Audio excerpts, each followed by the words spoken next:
Un domingo más nos podemos encontrar para celebrar el nombre de nuestro glorioso Señor Jesucristo, pues estamos para Él y no para nosotros mismos.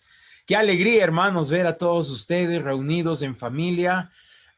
Y hoy, de una forma indirecta, a través del WhatsApp, he hecho un pedido para que los varones, no sé si ha sido tan directo, pero los varones puedan escuchar este mensaje. Hoy me estoy dirigiendo a todos los varones de Zona Segura. Y si tú no tienes esposo porque ha habido una separación o un abandono, etcétera, tú asumes, hermana, este rol. Y aún en medio de todo, quiero guiar a nuestras familias a poder ser a la imagen de Cristo, para que juntos podamos llegar a ser como Cristo, hermanos. Yo sé, hermanos, que estos mensajes han sido por momentos muy confrontadores, pero mi esperanza, hermano, es que por otro lado, hermana, y familia entera pueda ser animada a seguir el nombre de nuestro Señor Jesucristo, a humillarnos también. Y como les dije desde la primera vez que iniciamos esta sesión o esta serie de la familia bíblica, hermano, yo no vengo a ti, quiero repetirlo esto una y otra vez, yo no vengo a ti como alguien que ya lo ha alcanzado todo, como alguien que tiene la familia perfecta. No, hermano, estoy lejos de eso, pero constantemente quiero y anhelo poner mi vida en sujeción de la palabra y poner, por tanto, a mi familia en sujeción de su palabra. Así que, hermano y hermana, mi deseo máximo es que tú puedas hoy mirar tu corazón y si hay algo en lo cual necesitas arrepentirte, podamos ir juntos al trono de la gracia de Dios, acercarnos con toda confianza y humillarnos ante Él. Hermano, quiero hacer un pequeño resumen de todo lo que hemos estado haciendo hasta hoy. La primera sesión consistía en llamar una atención a la familia y decir, familia, tal vez tu hogar está siendo descuidado. Familia, y tal vez si tú estás dando todo tu esfuerzo por cuidar tu familia, pero tal vez hay áreas en tu casa que necesitan ser reformadas y cambiadas. Oh, despierta, familia. Y traté de guiar la primera sesión a cómo es una familia piadosa al Señor, que gira todas sus decisiones desde el ámbito de dónde van a estudiar mis hijos, cómo voy a disciplinarlos, cómo me relaciono con mis esposas, todo, hermanos, qué voy a trabajar, dónde voy a trabajar, todo eso debe girar en torno a Cristo. La siguiente sesión trataba, hermanos, de cómo de poner los insumos o las columnas fundamentales para reformar nuestras casas. Y hermanos, en esas dos sesiones, la segunda y la tercera, traté de decirte que esto no es una opción para ti, sino es un mandato de parte de Dios a través de sus escrituras para tu familia. La primera, hermanos, la primera es la adoración familiar. ¿Y qué era la adoración familiar? Es un momento que separamos del día para adorar conjuntamente a Dios. Es decir, esposo, esposa, hijos o todos los que vivan en la casa deben adorar diariamente, no una vez a la semana, no una vez al mes, sino diariamente al Señor. La tercera sesión, hermanos, era invocarte a levantarnos, a apreciar el día del Señor y su iglesia local como lo más querido, el regalo más amado que Dios ha dado a tu vida para restaurar tu familia. ¿Cómo estás amando la iglesia local? Esa es una respuesta a cuánto amas tú a tu familia. Pues hermanos, si no amas la iglesia local, tu familia va a ir hacia abajo. Si tú no le das la importancia de vida a la iglesia local, tu familia se va a caer. Y quiero repararte en una frase que nombré en esta sesión y te la voy a repetir. Dice, ¿cuál es entonces la primera clave para la salud espiritual de una familia cristiana? Sencillamente, la clave para la salud espiritual de tu familia es un compromiso con el servicio de adoración público y semanal en la iglesia local. El compromiso más importante que tienes que hacer es una asistencia regular y consistente a la adoración pública, es decir, a este tipo de reuniones, hermanos. Hoy tu iglesia local es zona segura. Hermanos, Jesús, Dios, el Espíritu Santo, en su providencia ha permitido que existan iglesias locales. En Cusco hay varias iglesias locales. No solo esta zona segura, pero Dios te ha regalado y me ha regalado la dicha de ser parte de esta pequeña familia que es zona segura. Y es aquí donde yo debo mostrar mi compromiso y mi intención es que ardamos, prender un fuego en tu corazón de decir, necesito reformar mi familia. ¿Con qué empiezo? ¿Leyendo libros de familia? ¿Con qué comienzo? ¿Con ver videos de predicadores en YouTube? ¿O en pedir consejería con un pastor de la iglesia? No, hermanos. Debemos empezar con instituir una adoración familiar, pero hermanos, quiero hacer hincapié, la adoración familiar no debe ser un peso tedioso que cargar. Debe ser más bien un refrigerio en el día. Es como cuando uno está estudiando, trabajando y tiene un break y esperas ese break para alimentarte, para tomar un respiro. Así debe ser la adoración familiar día a día, donde tú y tu familia se sientan y van a adorar a Dios. Hermanos, si lo hacemos repetidamente, con amor, tus hijos te van a recordar, papá, mamá, tenemos que hacer la adoración familiar. Y sé que, hermanos, nuestro corazón caído no va a querer hacerlo.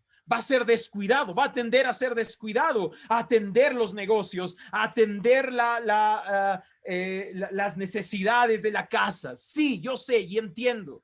Y va a haber momentos donde vas a caer en esa tentación, pero inmediatamente, hermano, arrepiéntete. Hermano, la adoración familiar no tiene que ser como una reunión de iglesia que dure 2 horas. No, hermano, vas a cansar a tus hijos.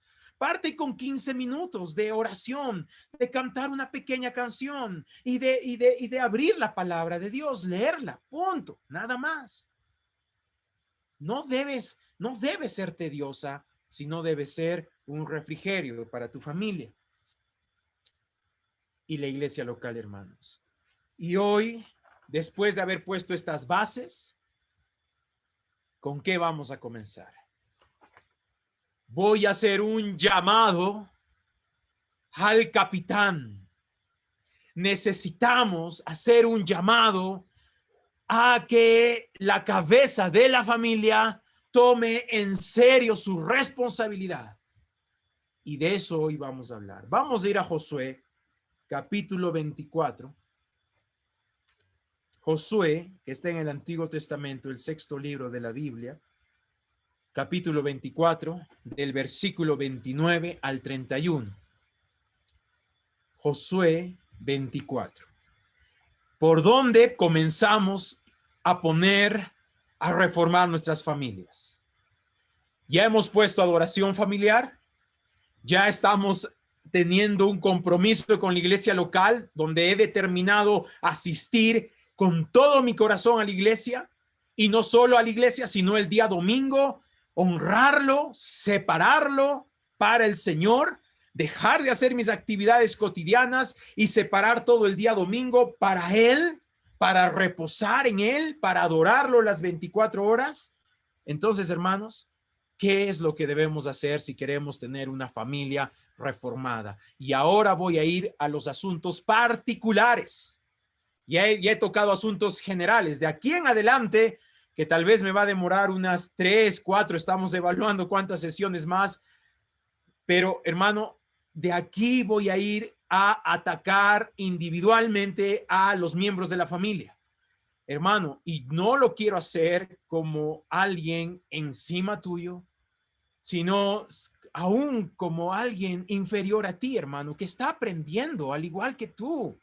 Hermano, quiero hacerlo con todo el amor y con toda compasión. Hermano, para mí sería muy sencillo omitir algunas partes de esta predicación, porque muchas de estas partes son muy confrontadoras, y hasta yo cuando me preparaba era el Espíritu Santo que cogía mi corazón y me decía, y como que sentía que algo me apretaba, no sé qué palabras usar para todas las sensaciones que sentía en esto, y decía, oh Dios, y pensaba en la iglesia y decía, oh Dios, tal vez esto los va a lastimar, y tenía tanto temor, pero de pronto decía, Señor, pero no puedo hacer lo que a mí me agrade, no puedo hacer lo que mis labios me pidan, sino lo que tú, oh Señor, quieras, lo que tú, oh Señor, me muestres, porque yo estoy predicando en primer lugar para ti, Jesús, y quiero agradarte a ti, no a la iglesia, sino a ti. Y si lo hago a ti, estoy seguro que la iglesia va a ser transformada como está haciendo mi corazón. Josué 24 del 29 al 31. Josué, hermanos, ha sido el sucesor de Moisés. Dios lo ha usado para conquistar la tierra prometida. Josué ha sido un general de generales, un diestro en batalla. Dios lo ha usado para limpiar la tierra prometida, para pelear y conquistar. Y ahora estamos en el final de sus días. Y miren lo que sucede. Y sucedió que después de estas cosas, Josué, hijo de Nun, siervo del Señor, murió a la edad de 110 años. Esto es muy triste para el pueblo. El líder, su capitán murió. Versículo 30. Y lo sepultaron en la tierra de su heredad, en Timnat Sera, que está en la región montañosa de Efraín, al norte del monte de Gaas. Versículo 31. Y aquí quiero llamar tu atención. Y sirvió Israel al Señor todos los días de Josué y todos los días de los ancianos que sobrevivieron a Josué y que habían conocido todas las obras que el Señor había hecho en Israel. Voy a volver a leer este texto, hermanos. Y sirvió Israel al Señor todos los días de Josué y todos los días de los ancianos que sobrevivieron a Josué, que habían conocido todas las obras que el Señor había hecho en Israel. Qué gran influencia de Josué. Voy a volver a este texto, pero voy a usar una ilustración para introducir hoy mi sermón. Imaginémonos, hermanos, que estamos en un barco. Estos barcos de madera grandes, estos estilo pirata que aparecen en las películas, estos barcos gigantes que tienen camarotes en la parte inferior, camas para los trabajadores, pero este barco, hermanos, está sucio, está descuidado, las velas están rompiéndose, el barco, vemos que partes del barco, la madera se está rompiendo, pudriendo, donde el agua va a poder entrar con facilidad. Vemos que el almacén de la comida está siendo descuidado, está de un desastre, está desordenado, los camarotes también están muy descuidados y este barco está en medio del mar y vemos a lo lejos del barco, por favor, imagínate esta escena, una tormenta que se avecina y de pronto todos en el barco, hay tripulantes, hay trabajadores y está todo un caos, reina el desastre, la ansiedad, el estrés entre todos ellos. Entonces, ¿por dónde vamos a comenzar a poner el orden? ¿Por dónde comenzamos, hermanos? ¿Qué es lo que debemos hacer? Y eso es lo que hoy quiero decirte. ¿Por dónde vamos a comenzar? Es llamar al capitán. Porque observamos que este barco, el timón, está a la deriva. No hay nadie quien está manejando el timón. No podemos comenzar por poner en orden la comida. No podemos comenzar por poner en orden los camarotes, ni mucho menos limpiar el barco. No, hermanos. Debemos comenzar por poner al capitán que asuma el liderazgo y que tome el timón de este barco. Si el capitán toma el timón de este barco, lo demás pueden seguir. Podemos organizar, podemos limpiar, podemos reparar la madera, izar las velas, etcétera. Pero necesitamos un capitán que nos dirija, un capitán valiente que diga, yo voy a afrontar esa tormenta, yo voy a dirigir el barco y yo asumo las consecuencias. Necesitamos un héroe. Entonces, ¿quién es el capitán al quien vamos a llamar para tu familia? Al varón, al hombre. ¿Eres tú el capitán de tu familia? ¿Eres tú ese hombre valiente, héroe, que debe tomar el timón de tu familia y decir, voy a enfrentar esta tormenta? Si no hay capitán, todo se nos va en caos y se nos hunde. Un llamado urgente al capitán del barco. Entonces esto es un llamado al varón que me esté escuchando, al hombre que me esté escuchando. No es a la mujer, es al varón, porque Dios ha decidido en su soberanía, en su omnipotencia, en su omnisciencia, poner al varón como el capitán de la familia. Si logramos, hermano, si logro a través de este mensaje ir a la conciencia del varón y hacer que este varón asuma las responsabilidades de su hogar, hermano, el barco va a estar estable. El barco va en buena dirección.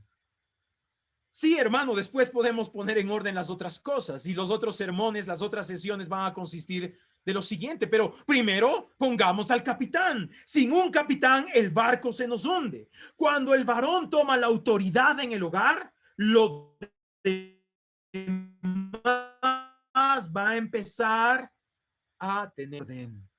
Cuando el hombre toma la autoridad en el hogar, lo demás empieza a ser atendido. Volvamos al versículo que leí de Josué. Josué, un gran capitán. Diría los judíos en ese momento, dirían, él es un capitán de capitanes, es nuestro gran militar. Y miren la decisión que tomó Josué en el mismo capítulo 34, 13 y 15. Por favor, acompáñenme. Vamos a leer desde el versículo 14, hermanos. Josué 34, 14. Ahí nomás. Dice así.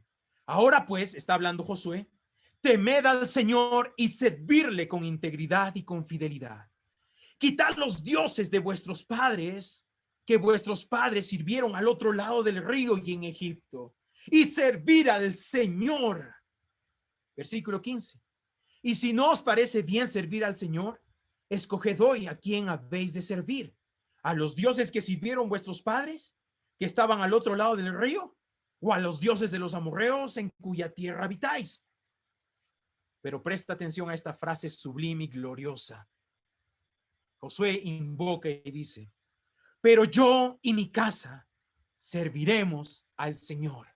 Acuérdate de los primeros textos que te hice leer, que la Biblia nos llama la atención que mientras Josué estaba en vida y sus líderes, o sea, sus ancianos, todo el pueblo de Israel fue influenciado a servir a Dios, porque Josué tomó una decisión como capitán, como el general, el gerente, tomó el timón y dijo, no sé tú qué vas a hacer. Si podría parafrasear este texto, sería algo así como, mira, yo no sé qué vas a hacer tú. Yo te recomiendo que adores a Dios. Mira, no sé si tú te vas a ir a adorar a tus ídolos, pero yo sí sé algo. Yo y mi casa vamos a adorar al Señor. Esa es una determinación que como varón Josué tomó. Es una decisión que lo separó de una decisión del gobierno, si no fue una decisión que lo tomó en familia. Es como que nuestro presidente el día de mañana agarre y en sus sesiones del mediodía o al mediodía o yo no sé la hora, Sagasti agarra y dice, miren, pueblo peruano, estamos en una crisis, yo no sé qué tú vas a hacer, pero yo sí sé algo, yo y mi casa serviremos al Señor. Y eso cambió al Estado, eso revolucionó al gobierno, eso lo revolucionó al gobierno, a todo el Estado de Israel. Hermano, mira, presta atención a esta frase, yo y mi casa serviremos al Señor. Josué no está diciendo ahí, miren pueblo, voy a consultar primero a mis hijitos, si mis hijitos quieren, ya voy a adorar al Señor. Pueblo, un ratito, voy a consultar a mi esposa, ¿ya? Si mi esposa quiere adorar al Señor, ya voy a adorar. No, Josué dice, esposa, hijos, o sea, escuchen, si viven conmigo, yo soy el capitán, lo que voy a instituir es yo y mi casa adoraremos al Señor. Y esa es una decisión por momentos muy complicada, muy compleja para el día de hoy. Y Jesús hizo una profecía de lo que iba a implicar ponerlo a Él como el Señor de nuestras vidas. Esto es un texto muy duro, muy fuerte. Vamos a ir a Mateo, hermanos. Mateo capítulo 10. Mire lo que implica poner a Dios como el centro de tu vida. ¿Qué implica que un varón agarre y diga, yo y mi casa adoraremos al Señor? Tiene una profecía, una implicación que Jesús lo dijo, lo profetizó y se cumplió. Vamos a ir desde el versículo 21.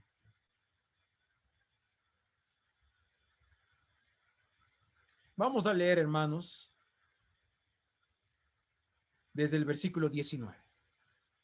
Mateo 10, 19 dice,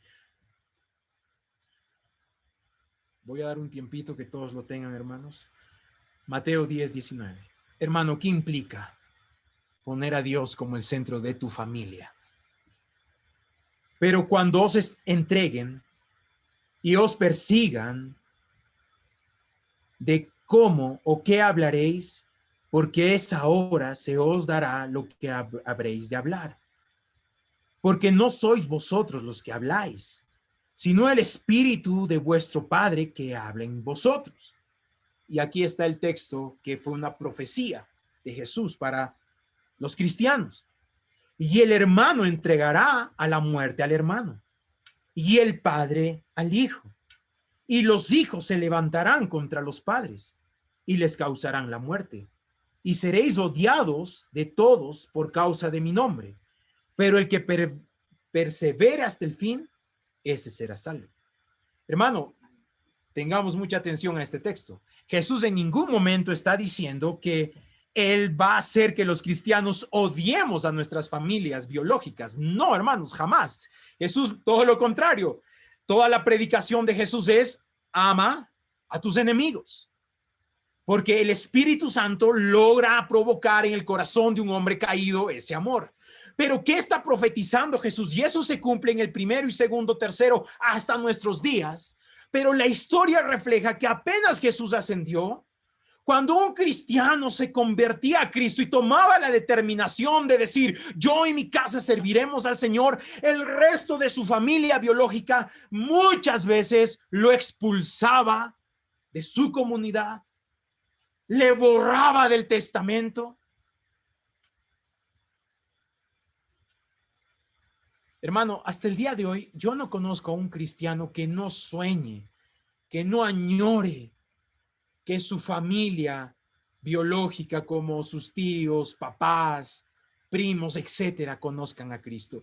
Yo no conozco, todos los cristianos que yo he conocido sueñan, oran, claman, hacen lo imposible para que su familia se acerque a los pies de Cristo. Pero hermanos, muchas veces tomar la determinación para tu familia va a hacer que el resto de tu comunidad, de tu cultura, te rechace, porque no van a aceptar este tipo de decisiones. Pero a pesar de eso, varón, tienes que tomarte, levantar y decir, Señor Jesús, más importante que mi cultura, más importante de lo que piensen los demás, es lo que tú piensas de mí y de mi familia. Esposa, hijos, mientras yo viva, adoraremos al Señor. Adoraremos al Señor. Varón, toma esta decisión, la cual va a cambiar y transformar el resto de tu vida. Y eso va a ser de impacto, como lo hizo Josué. No solo a su familia, sino después, mientras él se mantuvo con vida. Hermanos, tenemos que comenzar por la cabeza. Es interesante porque las estadísticas dicen algo. Yo estaba tratando de investigar esto, pero en Perú obviamente no tenemos un ente que nos ayude con estadísticas, pero es curioso. Pero cuando la mujer acepta a Cristo en una familia, solo la mujer, o sea, la mamá, llevar al esposo y a los hijos a los pies de Cristo, según esa estadística que no es de Perú, pero es de otros países, tiene una probabilidad de un 30%. O sea, tiene un 70% de fallar en esto. O sea, las familias donde solo la esposa acepta a Cristo, llevar al hijo y al esposo a los pies de Cristo trae una probabilidad de solo 30%. Si solo un hijo acepta a Cristo, tiene un 5% de probabilidad de llevar a los hermanos y a los papás a los pies de Cristo. O sea, es mucho más complicado. Pero cuando el papá acepta a Cristo, tiene un 90% de probabilidad de llevar a la mamá y a los hijos a los pies de Cristo. Qué interesante. Tenemos que reformular nuestro sistema de evangelismo muchas veces, porque en general la iglesia muchas veces se enfoca en los niños y organiza escuelas para niños en los barrios, en las comunidades, pero eso realmente no va a tener un impacto evangelístico profundo en la comunidad. Tal vez la iglesia ahora tiene que girar o debería girar como lo hizo en el Nuevo Testamento a los varones. Porque se entendió que cuando un varón, el líder de la familia, conocía a Cristo, muy fácilmente el resto de la familia lo seguía. Ahora, eso tampoco es para desanimarte si solo tú eres una mujer y eres la única que conoció a Cristo y decir, pues ya no lo intentes. No, hermana o hijo, tampoco es el tema. Debes seguir intentándolo. Pero básicamente, hermanos, prestemos atención a los varones. A los padres de familia. Entonces, hermanos, ahora nos vamos a meter a la autoridad del hombre y por qué es un mandato de Dios. Hermano, yo sé que lo que estoy predicando ahora es algo contracultural, es algo que va contra las posturas de los medios de comunicación, de mucha ideología que hay hoy en día, pero hermanos, es algo bíblico y yo te lo voy a demostrar. Y como iglesia queremos someternos, sujetarnos a la palabra de Dios. Aun cuando muchos digan que eso es arcaico, que eso ya no es para nuestros días, hermanos, la palabra de Dios siempre va a prevalecer. Y siempre, siempre nos va a dar esperanza. Vamos a ir, hermanos, a comenzar a estudiar la autoridad del hombre como un mandato de Dios. Efesios capítulo 5, versículo 21 y 22. Efesios capítulo 5. ¿Por qué el varón debe liderar y no la mujer? ¿Por qué Dios lo planeó así? ¿Por qué no fue Dios más demócrata o más decir, miren, pónganse de acuerdo y varón, mujer, el que lidere mejor, ya, que ese sea el líder? Hagan una elección, hijos, a ver, hagan una reunión familiar y que los hijos escojan, a ver, ¿quién lidera mejor, papá o mamá? ¿Por qué Dios no lo hizo así? ¿Por qué Dios dijo, no, es el varón y punto final? No hay discusión. Vamos a ir a Efesios capítulo 5, versículo 21 y 22. Vamos a leer hasta el 24, hermanos, perdón. Efesios 5, del 21 al 24, dice, sometiéndonos unos a otros en el temor del Señor, de Cristo. Versículo 22.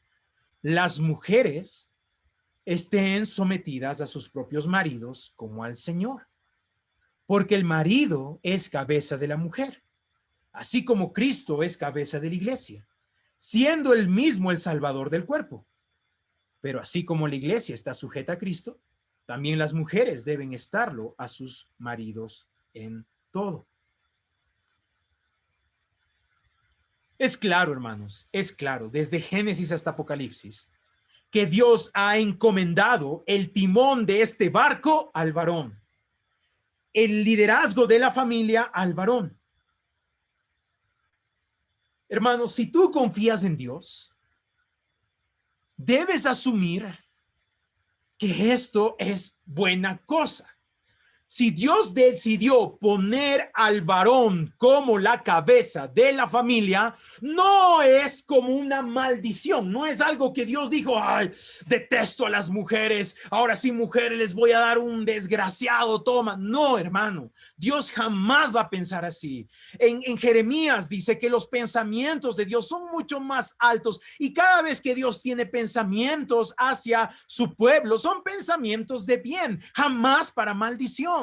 El problema es que muchas veces nosotros pensamos que somos mejores que Dios y decimos, Dios, no creo que en este punto tengas mucha razón.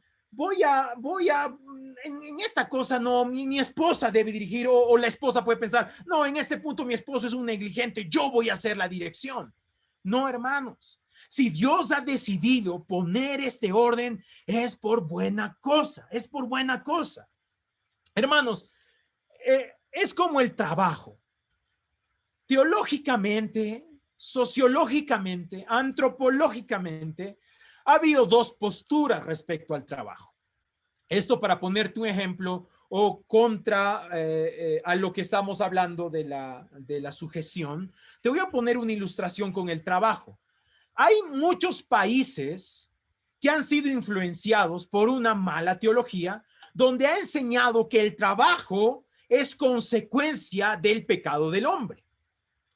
Entonces, estos países que han sido influenciados por una mala comprensión bíblica, porque han leído Génesis 3:17, donde está la maldición de Dios al hombre, y dice, entonces Adán, no lo busques, solo te lo voy a leer, por cuanto has escuchado la voz de tu mujer y has comido del árbol del cual te ordené diciendo, no comerás de él, maldita será la tierra por tu causa, con trabajo comerás de ella todos los días de tu vida. Entonces ha habido una corriente teológica que ha comenzado a meterse hasta en los gobiernos de decir, miren, el trabajo es malo, el trabajo es una maldición. Entonces, estos países que han sido influenciados, uno de esos es Perú, pensamos que el trabajo pues es una maldición y por eso tenemos muchos trabajadores que pueden ser hasta negligentes con su trabajo. Mientras ha habido otra corriente en muchos otros países que han partido de principios reformados, de principios bíblicos, donde han enseñado, no, el trabajo fue dado desde el inicio. Y es verdad, hermanos. Cuando Dios crea a Adán y Eva, lo segundo que hace es ponerlos a trabajar. Adán y Eva tenía que ser el administrador de todo el huerto del Edén. Él tenía que trabajar. Hermanos, si no te gusta el trabajo, el cielo no es para ti, porque en el cielo vamos a trabajar. Lo que cambia con el pecado es que la tierra y el trabajo se hace con pesadez, se hace con un trabajo arduo, hay sudor en nuestra frente desde el pecado. ¿Por qué? Porque el pecado altera también la naturaleza. El pecado en sí no está mal, Dios lo puso como una bendición. De igual forma, la autoridad del varón. La autoridad del varón fue puesta antes de la caída, no consecuencia del pecado. Eso tengamos mucho cuidado. Dios puso a Adán como cabeza de Eva antes de que ellos desobedezcan a Dios. Entonces, si Dios puso el trabajo o la autoridad del varón antes de la caída, es porque Dios quería bendecir a la familia, quería amar a la familia y quería provocar algo bueno en la familia. Pero hermanos, definitivamente la autoridad, el pecado ha afectado la autoridad del varón, ha afectado el trabajo. Sí, el pecado ha hecho que nuestro corazón caído quiera buscar una autoridad que no es bíblica. Y de eso hoy te voy a hablar. Vamos a ir, hermanos, a Primera de Timoteo, capítulo 2, versículo 9 al 14. Primera de Timoteo, capítulo 2, versículo 9 al 14. Y aquí, hermanos, voy a entrar como quien pisa huevos, ¿no? Es una parte de la Biblia muy sensible que trae muchas preguntas, te puede traer muchas preguntas, pero no me voy a enfocar en tanto en la complejidad, sino en el principio que Dios está enseñando. Así que presta atención a estos textos. Primera de Timoteo, capítulo 2, 9 al 14. Asimismo, que las mujeres se vistan con ropa decorosa, con pudor y modestia, no con peinados ostentosos, no con oro o perlas o vestidos costosos, sino con buenas obras, como corresponde a las mujeres que profesan la piedad. Bueno, aquí básicamente Pablo está exhortando a las mujeres a tener un estilo de vida sencillo, humilde, en todas las áreas de su vida, aún en su vestidura. Pero el punto aquí, Pablo no está diciendo que las mujeres deben vestir con faldas o con pantalones, no, hermanos. Ahí no, en ninguna parte de la Biblia encuentras eso. Sin embargo, continúen el versículo 11. Mira lo que dice. Que la mujer aprenda calladamente con toda obediencia. Mujeres, por favor, siéntense bien. Este texto es te puedes caer de espaldas. Vamos a leerlo con mucho amor, con mucha paciencia. Dice, versículo 12.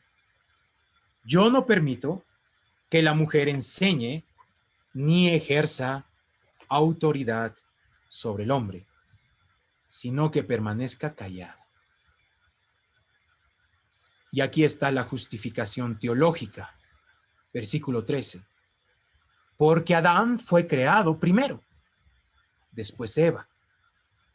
Y Adán no fue el engañado, sino que la mujer, siendo engañada completamente, cayó en transgresión. Hermanos, no me voy a detener en mostrarte las controversias de este texto, pero hermanos, aquí Pablo está claro.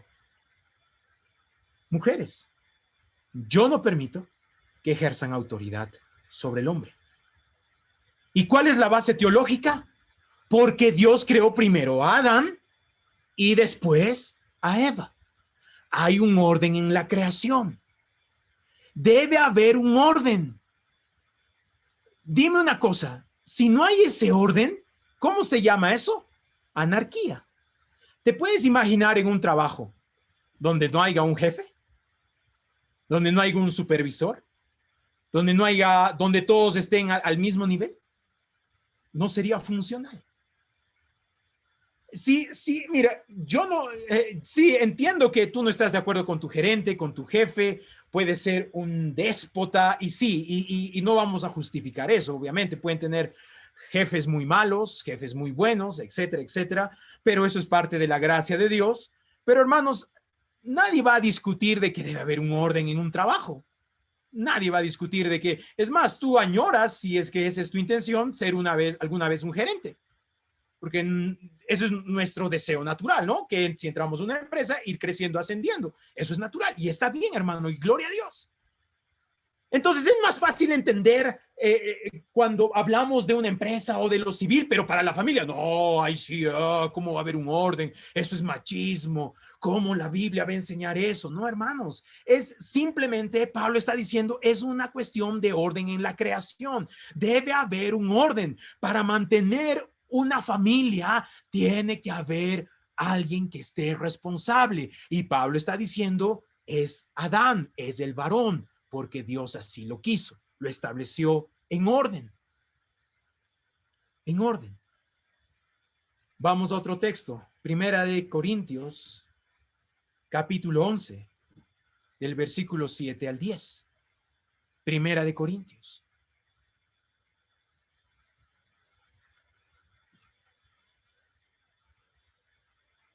Y este texto, hermanos, es muy importante y es clave para entender nuevamente por qué el hombre es la autoridad. Y todo gira en torno al orden de la creación. Primera de Corintios 11, del 7 al 10. Dice, todos lo tienen, hermanos, voy a ver en las pantallas que todos lo tengan. Primera de Corintios 11, del 7 al 10.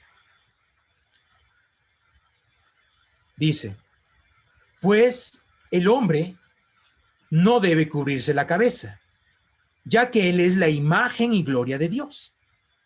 Pero la mujer es la gloria del hombre.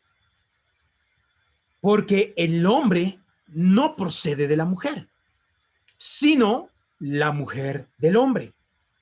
Pues en verdad, el hombre no fue creado a causa de la mujer, sino la mujer a causa del hombre. Y eso lo vemos en Génesis capítulo 1 y Génesis capítulo 2. Por tanto, versículo 10, por tanto, ahí esta palabra es clave, por tanto, que aquí está introduciendo una orden. La mujer debe tener un símbolo de autoridad sobre la cabeza por causa de los ángeles. ¿Qué, pastor?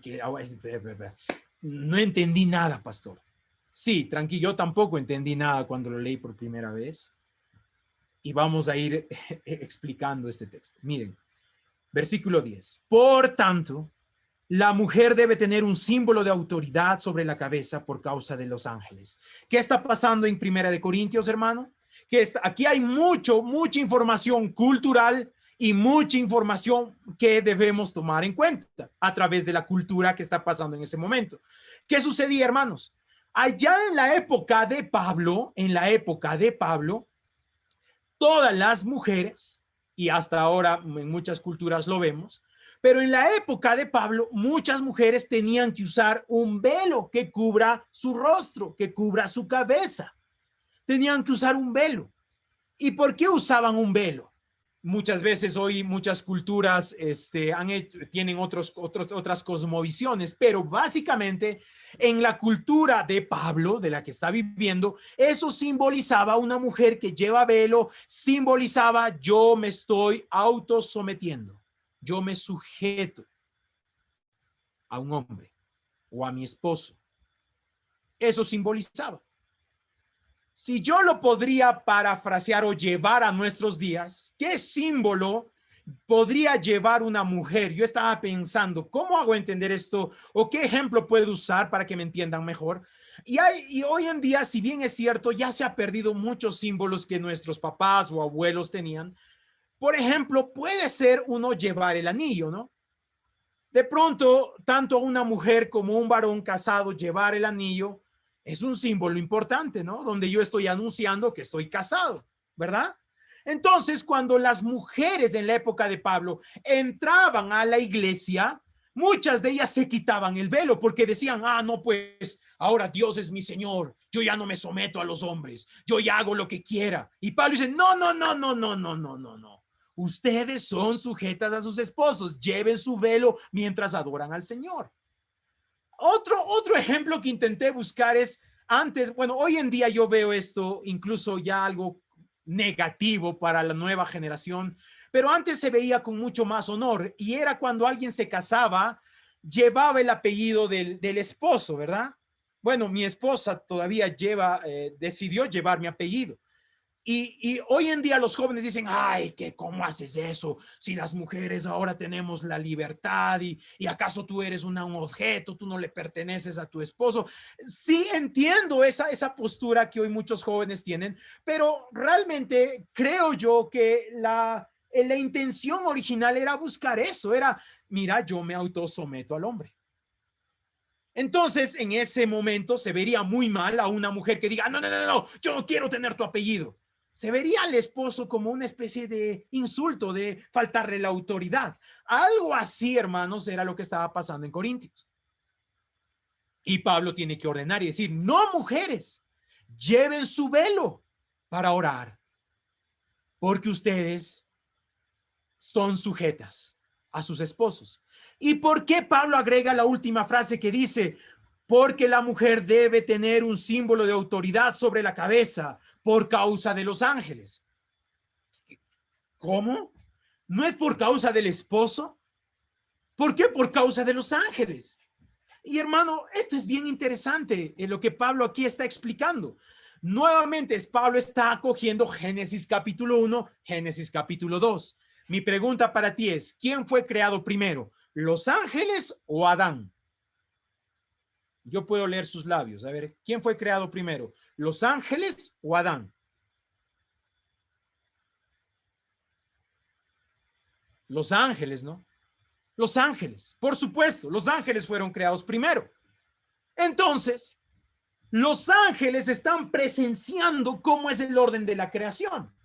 Los ángeles pueden ver por encima del varón y los ángeles son testigos de que Dios puso al hombre como autoridad de la mujer.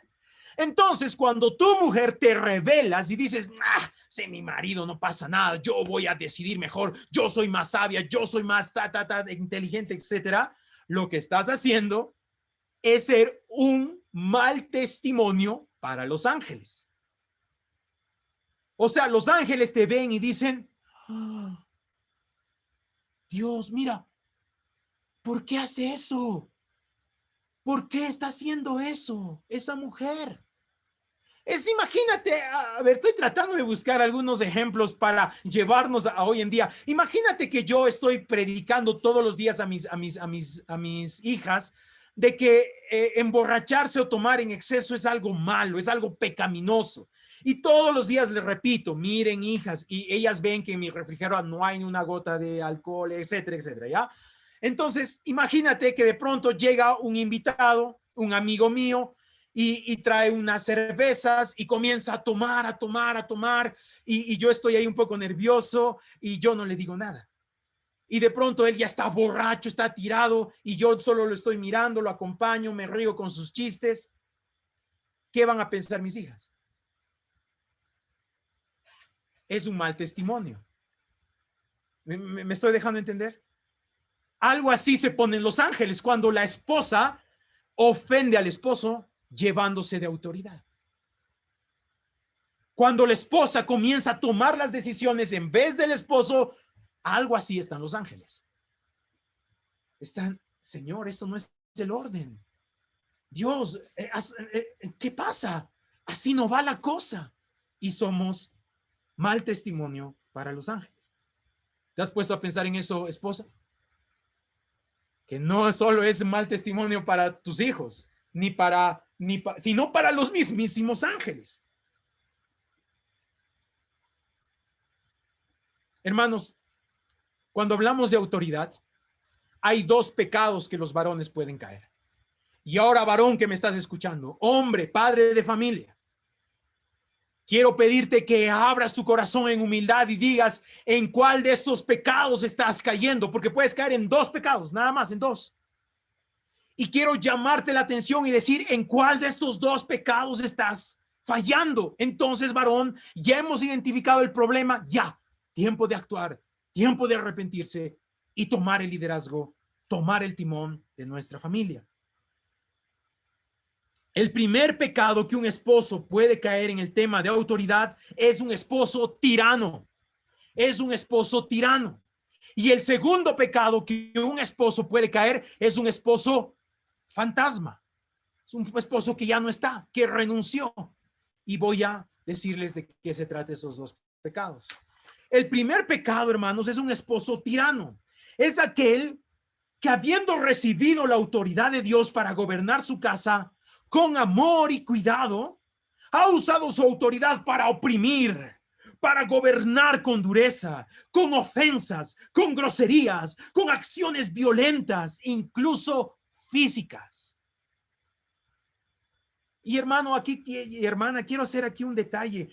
Quiero ser tajante en esto. La Biblia, hermanos, nunca, pero nunca va a permitir un abuso violento físico contra la mujer o los hijos. Jamás. No va a permitir eso. Cuando Dios da la autoridad al hombre, no se trata de buscar una autoridad tiránicamente o dictatorialmente. Hermana, hermano, si están pasando algo así, un abuso físico, debemos denunciar, debemos avisar a los líderes de la iglesia, a los pastores, para que llamen la atención y, si es posible, ir incluso hasta o recurrir a la ley, porque eso Dios no lo avala. No avala a un esposo tirano, un esposo que esté levantando la mano a su esposa. Jamás, hermanos. Pero ahora, hermanos, entiendo que aquí no hay ese tipo de pecado, de un esposo que golpee o lastime con violencia a su esposa e hijos. Entiendo eso. Pero también puede ser un abusador, un tirano de otras formas. Hermanos, la esposa de este tipo de esposo vive amarga, constantemente triste, odiando, con rencor en su corazón.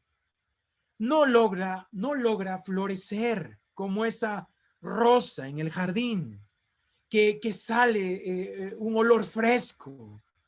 La esposa de este tipo de esposos vive aplastada. Los hijos de igual forma, hermanos, viven resguardándose de la mamá. Se ocultan del papá.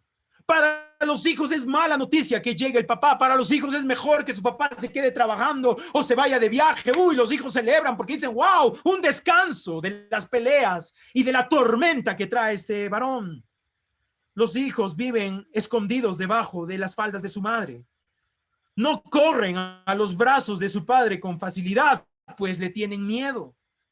Pues qué hijo, qué esposa va a correr a los brazos de este varón que es un tirano. ¿Cómo es la autoridad en tu familia, hermanos? ¿Cómo estás liderando? ¿Estás siendo duro? Viene tu hija, viene tu hijo y dice, oye, eres un inútil, eres un tope, hermanos. Tendemos a aplastar a nuestras esposas. Siempre este esposo llega a casa y se está quejando de todo. Por mucho que sus hijos se esmeraron en limpiar alguito y en vez de que el esposo diga buen trabajo, bueno, está quejándose de algo. Siempre se queja de que sale el sol, se queja, llueve, se queja, viene un plato de comida, está muy frío, y viene caliente, está muy caliente. Todo el tiempo se está quejando. Nunca deja tarde a su familia.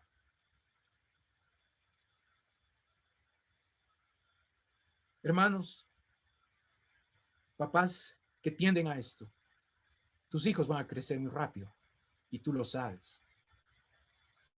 Un día tus hijos se van a ir de la casa. Y estuvieron buscándote. Tener un tiempo contigo, jugar contigo, pero nunca tuvieron eso. En vez de eso, tuvieron palabras duras.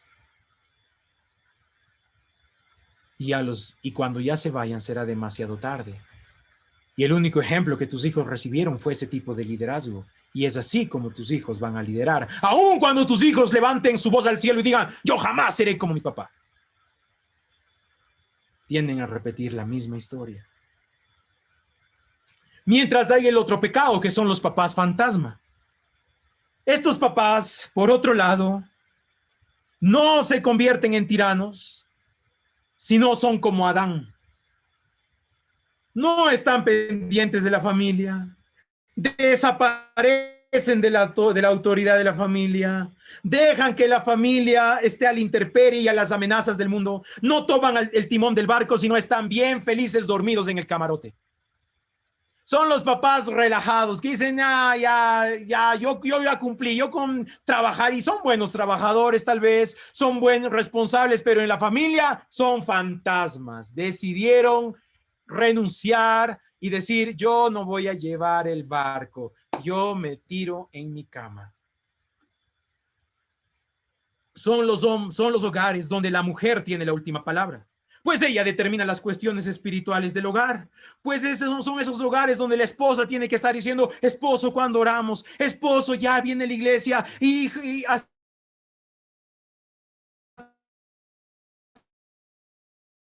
los hijos le están rogando al papá. Papá, ¿ya cuándo? Papá, ¿me lees la Biblia? Esposo, ¿qué decides? ¿Cómo hacemos de la educación de nuestros hijos? Papá. Y el papá es un fantasma. Ha renunciado a la autoridad de la casa. Renunció totalmente a tomar las decisiones y te ha dicho, mi esposa lo hace mejor. No, mi esposa ya. Y cuando hay discusiones, él lo que hace es ser un fantasma.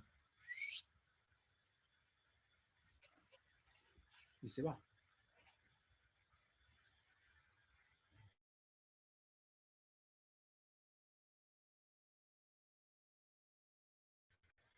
Renuncia a la autoridad.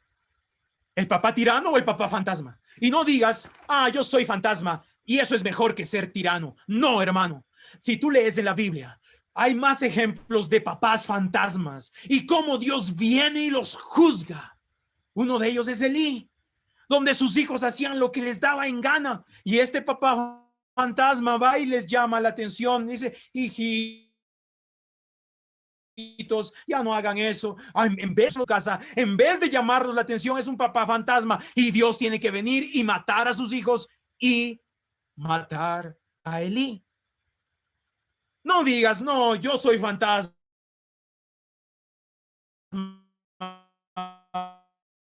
pero soy mejor que ser un papá tirano. No, hermano.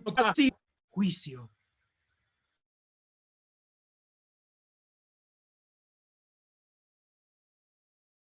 O tiendes a ser un papá fantasma.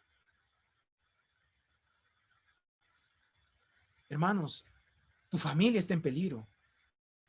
Si estás tomando uno de esos dos rumbos, tu familia está en peligro. Acuérdate de mí. Si no te arrepientes hoy y dices, no, ya voy a dejar de ser un papá tirano, voy a dejar de ser un papá fantasma, voy a asumir mi responsabilidad, voy a tomar el timón de este barco, te aseguro que en unos años tus hijos y toda tu familia te darán las gracias. Dirán, gracias, papá. Gracias. Porque lo que hiciste ese día cambió mi vida. Entonces, hermanos, ¿cuál es el verdadero concepto de autoridad? Si Dios no avala a un papá tirano, si Dios no avala a un papá fantasma, ¿cómo debemos ser? ¿Para qué Dios nos puso como líderes? ¿Cuál es el propósito? Porque, hermanos, cada vez que yo hablo de papá, eres la cabeza de la mujer, tanto en el varón como en la mujer viene a su cabeza machismo peruano. Ah, el pastor está hablando de machismo. No, hermanos.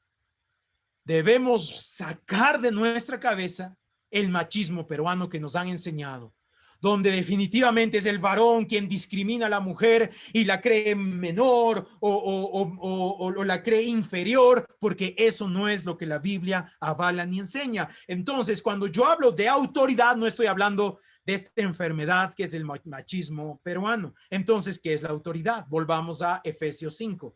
¿Cómo es la autoridad que Dios nos ha permitido ejercer en el hogar, varones? Porque ya basta de ser un papá fantasma, ya basta de ser un papá tirano. Tenemos que ser un papá basado en Efesios 5, del 25 al 29. Escuchen bien, hermanos. Esa es la autoridad que Dios quiere en tu casa. Si tú no estás asumiendo este rol, eres un papá fantasma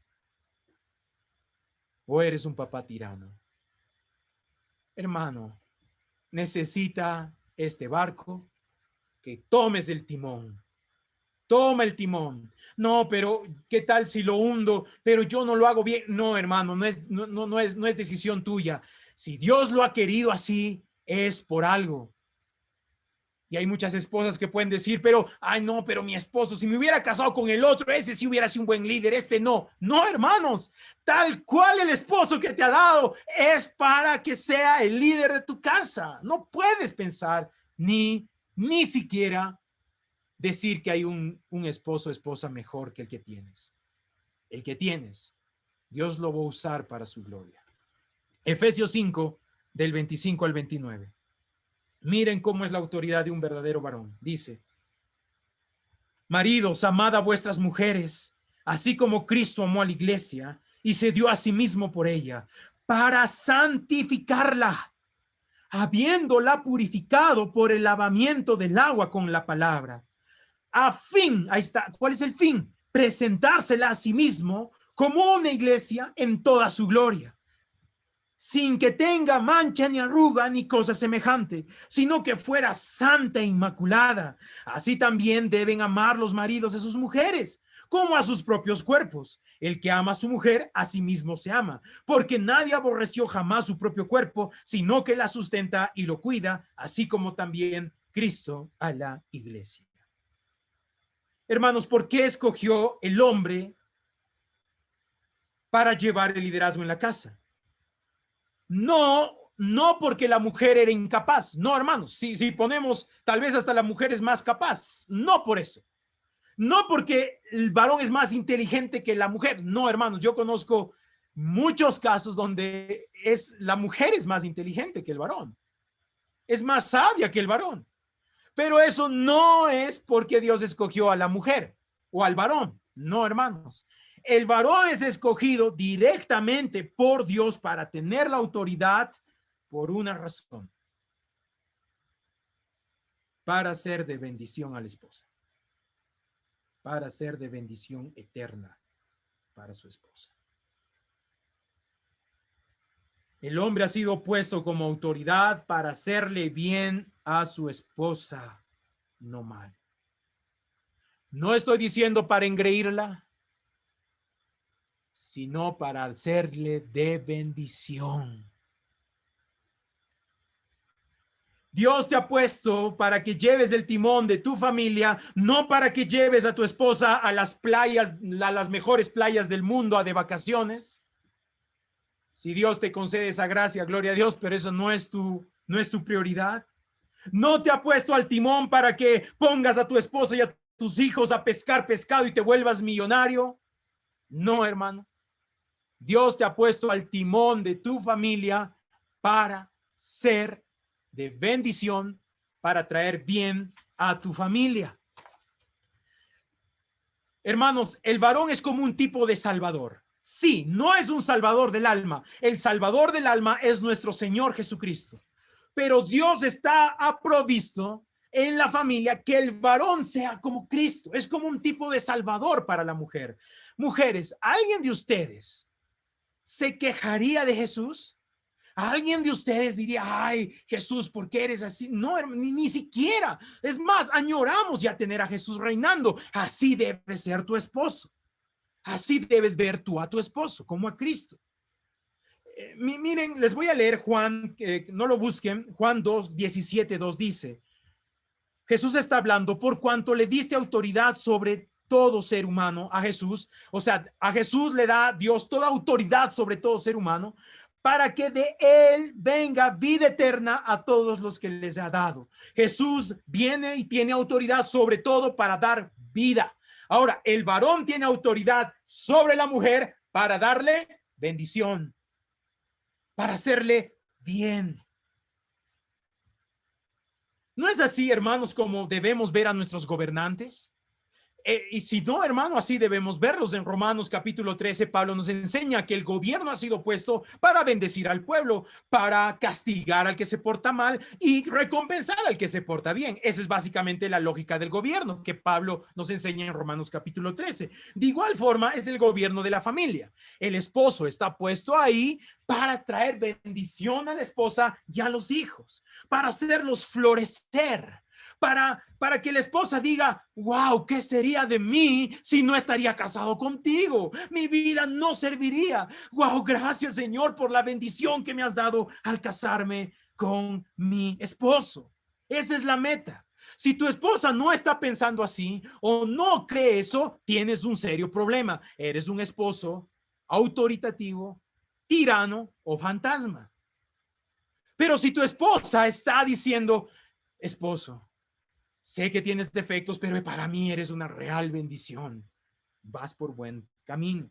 Entonces te voy a mostrar, según Efesios, que hemos leído, las dos áreas que un esposo cómo debe sostener. Uno es económicamente. El esposo debe bendecir a su familia económicamente. Y hermano, eso es lo que menos me preocupa, porque todos ustedes lo hacen eso y lo hacen muy bien.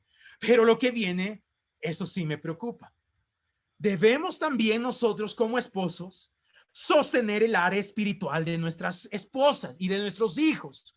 No está bien que tu esposa esté por encima de ti en lo espiritual. ¿Cómo así?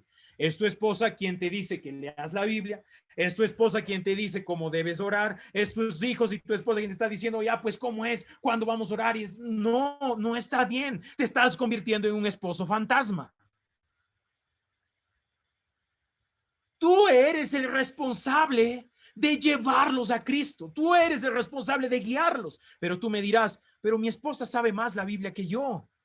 Está bien. Y después va a haber una lección para tu esposa como ella debe renunciar a esto también. Es decir, de entregarte la autoridad a ti. Pero hermanos, el esposo tiene que hacer que la esposa se acerque a Cristo. También el esposo, por ejemplo, debe dirigir la educación de sus hijos. ¿En qué escuela van a estudiar?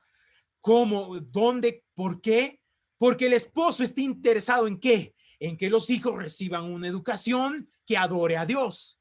El esposo debe estar atento en que sus hijos no se descuiden de este área. La esposa puede tener opiniones y está bien y la vamos a escuchar y la vamos a tomar juntos, pero el que va a tener la última palabra es decir, no, esposa, yo creo que debemos ponerle a este colegio, porque este colegio le va a enseñar a honrar a Dios, le va a enseñar a ir hacia Cristo, y nosotros podemos confrontar esto. Y la esposa debe someterse a eso. Los esposos deben dirigir el compromiso de la adoración familiar. Es el esposo quien levanta la Biblia en la casa. Sí, hermano, va a haber momentos de bajonadas, de caídas, donde la esposa nos va a tener que decir, ya, esposo, está bien, y está bien, pero eso no es la regla. Es el esposo quien debe estar llamando la atención a la esposa, adorando, dirigiendo la adoración. También el esposo debe dirigir dónde van a vivir, no la esposa. La esposa debe someter esa decisión al esposo, porque el esposo tiene que estar pensando, tengo que dar un lugar a mi esposa y a mis hijos, en primer lugar, donde les permita ir a una iglesia rápidamente, donde les permita congregarse, donde están seguros.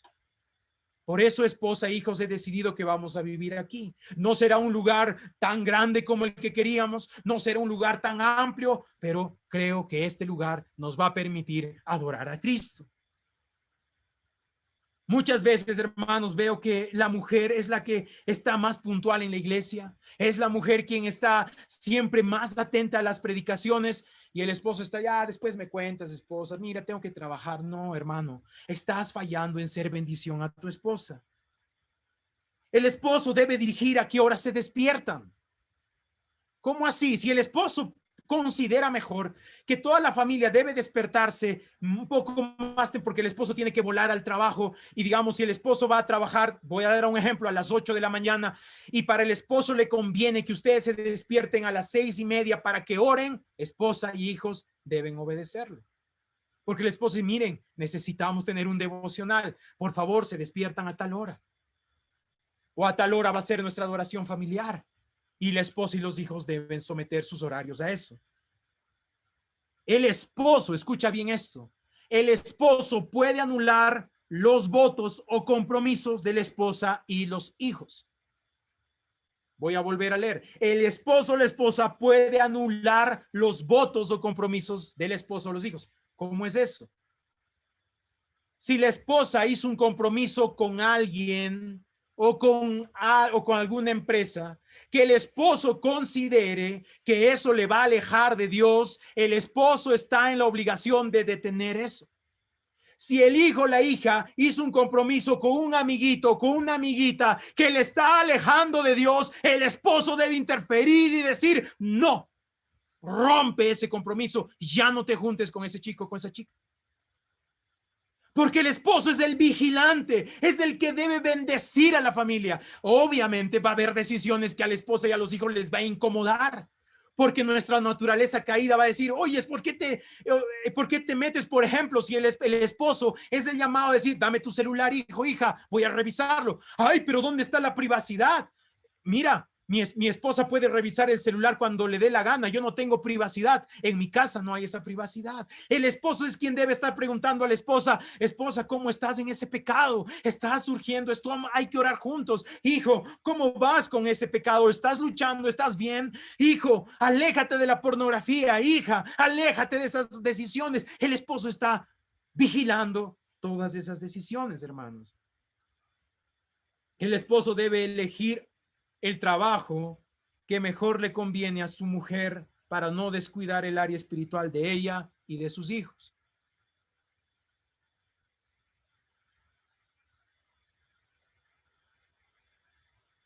Hermanos, todas las decisiones que les he dicho no se hacen una decisión en un ambiente machista, sino en un ambiente de que el varón tiene que ser ese león que cuida a la familia, de cualquier pecado que quiere malograr o molestar la familia.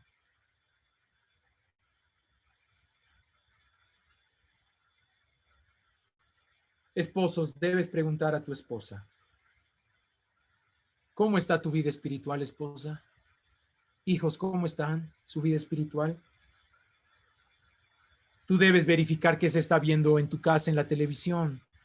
Si esa novela que está viendo tu esposa es para edificación de Dios o no. Y decirle, mira, esposa, creo que esa novela no debes verla porque mira, está hablando del adulterio, de la infidelidad, está hablando de los chismes y eso no es lo que en nuestro hogar debemos dar. Esposa, por favor, dejemos de ver eso. ¿Qué tal si vemos este programa?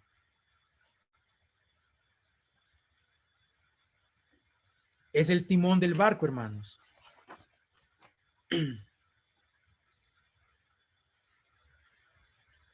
Hermanos, quiero que cuando terminemos esta reunión, le preguntes a tu esposa.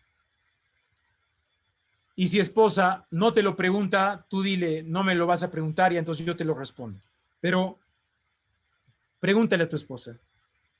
Hasta el día de hoy, esposa mía, ¿eres una mejor cristiana conmigo o no? Desde el día que nos casamos hasta hoy, ¿he hecho yo que seas una mejor cristiana o una peor cristiana? Segunda pregunta. ¿Tu vida, esposa mía, desde que nos casamos, es más devota por el liderazgo que yo tengo hacia ti? ¿Es más devota a Cristo? Varón, tu esposa es más hermosa como una rosa que florece desde que se casó contigo, o se está marchitando, o se está opacando. Y cuando digo hermosa, no me refiero físicamente, hermano, sino espiritualmente. Esposa, pregúntale, esposa, desde que nos casamos, ¿ha sido una primavera o un invierno a mi lado? Esas preguntas, hermanos, te va a decir si eres un papá tirano o un papá fantasma. Varón, Dios te ha elegido a ti para tomar el timón de tu familia, no a tu esposa. Tu esposa no ha sido diseñada por eso, para eso. La esposa tiene otras virtudes que tú no tienes. Las tiene, que después vamos a hablar. Pero tu esposo ha sido designado de parte de Dios para ser el capitán de este barco. Aléjate de ser un papá fantasma, un esposo fantasma o un esposo tirano. Seamos un esposo a la imagen de Efesios 5, que estamos aquí para servir a nuestras esposas, para darles bendición y no maldición. Y la única forma es mostrarles a Cristo en nuestro liderazgo. Si no lo estás haciendo, hermano, tu familia se va a hundir. Tal vez tú dices, no, estamos bien. Esto es curioso, hermano, bien curioso. Pero cada vez que pregunto al varón, ¿cómo está tu vida familiar? El varón me responde muy resumido, muy elocuente y muy fácilmente. Me dice, bien. Volteo y le pregunto a la esposa, ¿cómo está tu familia? Y no está tan bien. Es tiempo de escuchar a nuestras esposas. Y esposas, quiero decirte una palabra. Muchos esposos no toman el liderazgo porque tú no quieres darle el timón. Porque tú quieres tener el timón y tú solo quieres para ti y tú no quieres deshacerte de ese timón. Y estás pecando, hermana, en desobediencia a Dios. Pero si le doy el timón, me va a hundir el barco. Yo me esforcé para levantar a mi familia. Hermano, si le das el timón y el barco se detiene, que se detenga. Pero tú ya cumpliste con Dios. Tú fuiste obediente a Dios. Si le das el timón y el barco sientes que no está avanzando, la forma de cambiar a tu esposo no es diciéndole, levantándole el dedo y dice, ay, eres así, así. No, esa no es la forma, hermanas. La forma de cambiar a tu esposo es de rodillas, es orando y es devolviéndole el liderazgo.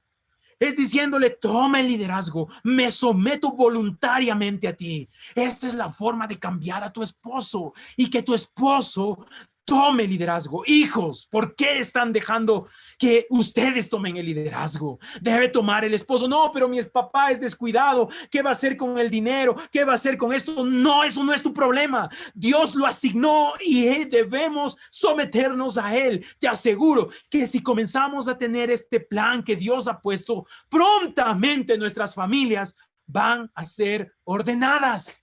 Deja de juzgar a tu papá, hónralo, admíralo, hijo, admíralo, inspírate en tu papá. Sí, tu papá tiene fallas, tu papá se equivoca, pero si él se arrepiente, no lo hundas y digas, ay, tú qué vas a hacer. No, hermano, este varón Dios lo va a usar para su gloria, lo va a usar para su gloria. Levántate, varón, deja de estar a otro lado del barco, observando cómo se hunde. Dios te ha elegido a ti para liderar a tu familia, para que la sirvas y la bendigas. Oremos, hermanos. Señor Jesús, alabamos tu santo nombre. Perdónanos porque muchas veces, Señor, no hemos sido al agrado tuyo en nuestro liderazgo como padres. Señor, perdóname. Quiero ser un padre, un esposo, que sirva a mi esposa y a mis hijas como en Efesios 5, dándoles una bendición y no una maldición. Que mi liderazgo consista en guiarles hacia ti, porque tú vas a suplir lo demás. Oh Señor, Señor nuestro, enséñanos tu verdad y haz que esta verdad entre a nuestros corazones. Oh, bendito sea tu nombre. Te pido por cada varón que hoy me esté escuchando, que pueda someter cada palabra que he dicho a tus escritos. Y si en algo estamos fallando, Señor, que seamos rápidos para arrepentirnos y buscarte a ti, Señor. Gracias, Padre. Alabado sea tu nombre. Amén. Amén, amén, pastor. Gracias por la prédica. Tenemos una pregunta de...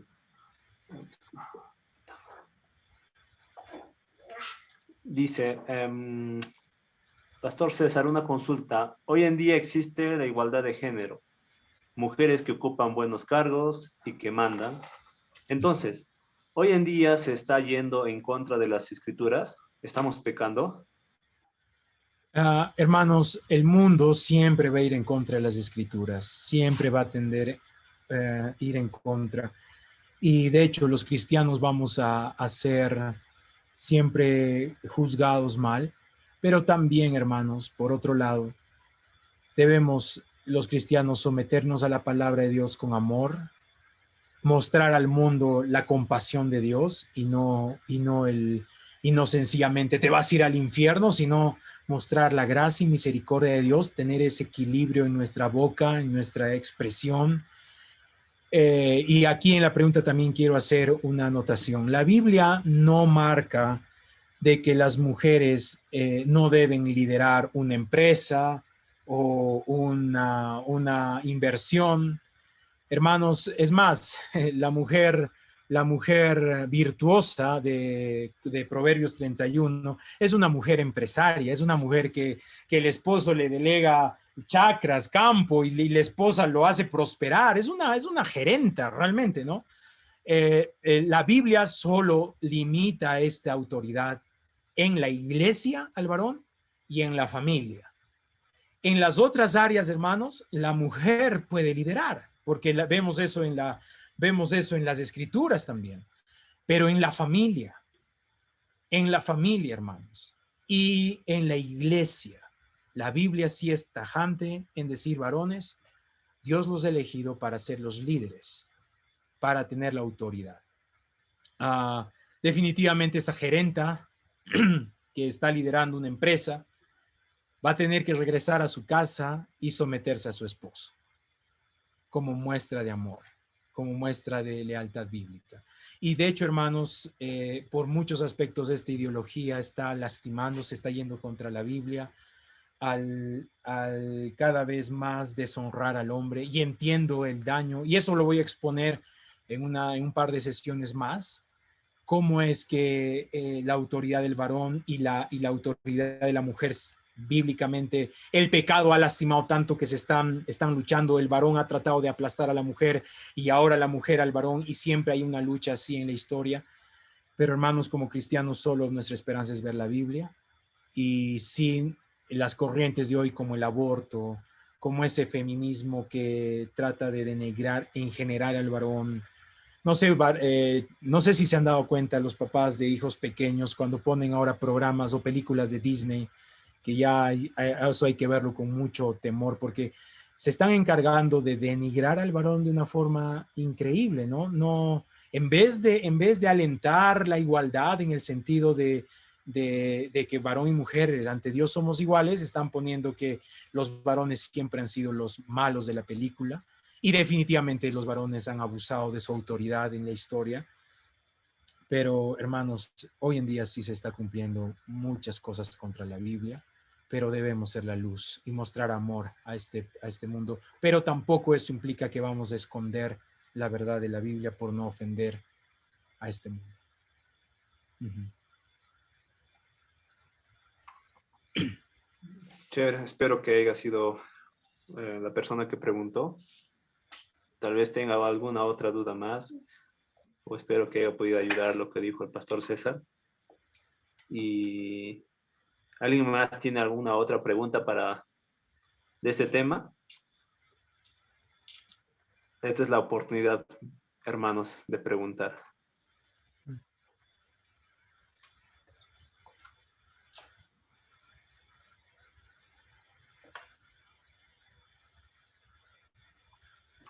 Amén, hermanos.